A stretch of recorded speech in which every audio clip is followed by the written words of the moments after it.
Hello and welcome to AntRC. So another bench video, but this time in the garage because this one is absolutely filthy. Now Andrew and I took the MC6 and the MC8 out for a bit of a run and it was dry, but we found a clay type mud sandy pit and we couldn't help ourselves. So then a problem occurred. An awful noise started coming from the MC6 and she lost drive to the second and third axle. I will put up a full video with sound now so you can see what I mean, and it's horrible.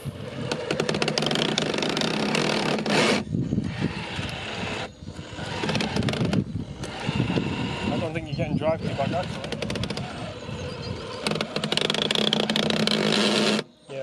Gearbox. So yes, that's not great, and I shouldn't have kept throttling, but I thought, well, in my opinion the gears are stripped, so once they start to be stripped, that's it, it's game over. Initially thought it might be the gearbox, but if you look at, go back to the video, it's quite clear that the fronts are spinning. I could also see the drive shaft out of the gearbox spinning as well, so it was something to do with the second and third axle. And when I got home, I cleaned her off, and what had transpired is the axle that comes out of the gearbox, actually both axles, so the axle that comes out of the gearbox and goes to, come on camera, focus, hello, wakey wakey, there we go. So the drive shaft, this is the one that comes out of the gearbox and goes to the second axle, and then you've got the gearbox, the second drive shaft that goes from the second to the third axle.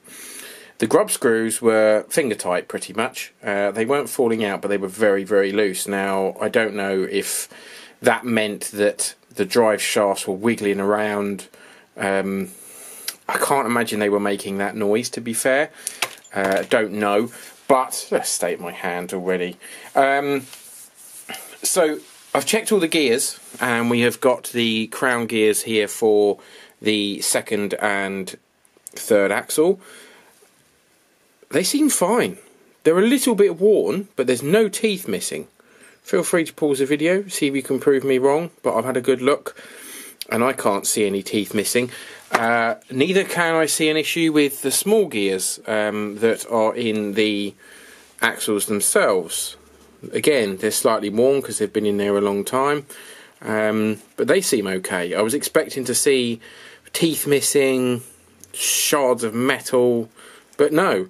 So I can only think that on the crown gear, I've always shimmed them, so there's shims either side to stop them from moving and make sure they're meshed with the small gear.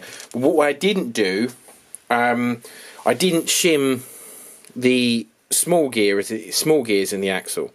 So there's a little bit, you probably can't see it on camera here, there's a little bit of play there.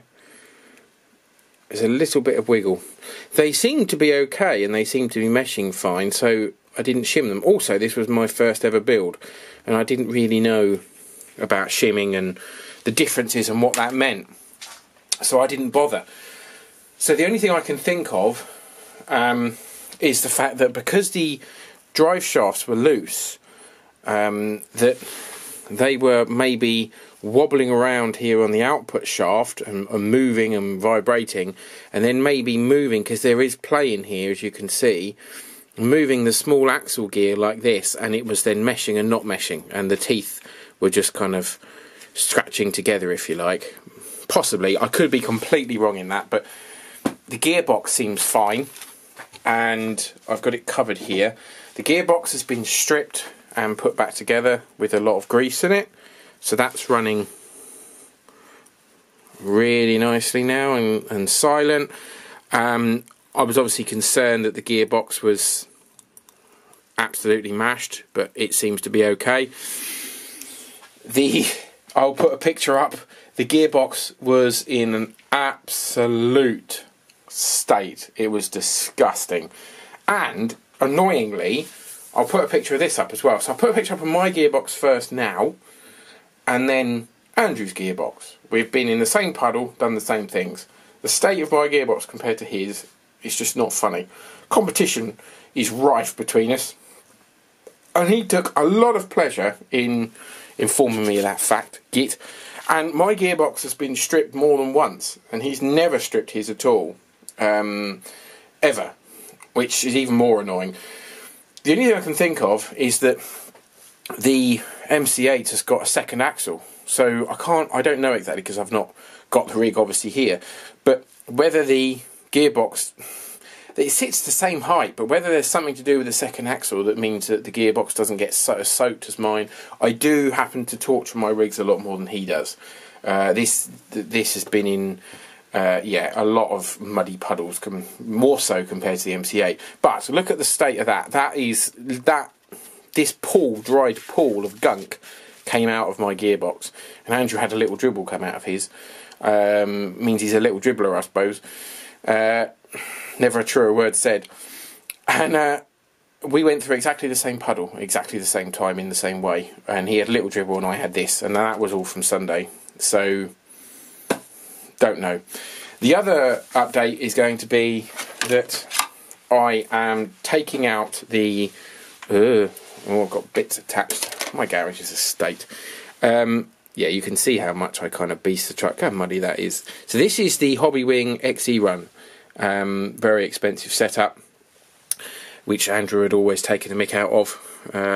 Just like I'd taken the mick out of his noisy Revolver in his MC8. This is a great motor, an ESC. I absolutely love it. But I've decided to have a bit of a change and change the motor, so that's been taken out while the gearbox was out. It's too fast for the MC6, far too fast, and I'm always having to dial it back. So I was going to put a Hobbywing 1080 back in this rig, because I love them, one of the best ESCs in my opinion, and I run it in the Mammoth, I run it in the SCX. So I was going to put the original cross motor back in this, which is currently in the SCX with a 1080. But I've decided, Andrew and I were talking, maybe a slower motor. So I've got an RC 4-wheel drive 55 turn motor coming for this. Just to see what it's like, because they're cheap motors. I want to see if it's powerful enough. It should be. See how it goes. I've not really noticed a difference in expensive motors or cheap motors, personally. People are probably going to shoot me down in this, but I personally haven't noticed a big difference in it. But you know, I'm happy to be proved wrong, but I thought let's try a 55 turn while it's apart, see how it fares. I have got, just to be on the safe side, even though they look okay, the upgraded new set of gears coming from Greens. Simon has shipped them, so I've got ones for the front axle, middle and rear. Also I've got a new set of the small gears coming as well, because that noise was so alarming. I just want to be absolutely safe. You know, I don't want to put it all back together and it strip more or whatever.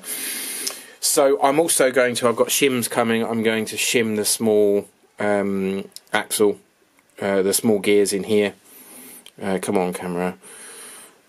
We went with the Lumix cameras because they give us absolutely beautiful quality out on in the field. I love them, but the autofocus is really quite shocking sometimes. So apologies.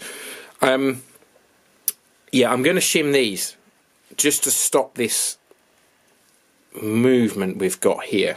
See if in future going forward that makes a difference. And to my own admission, I always used to check the grub screws before every single run, and I haven't been recently, and this is what happens.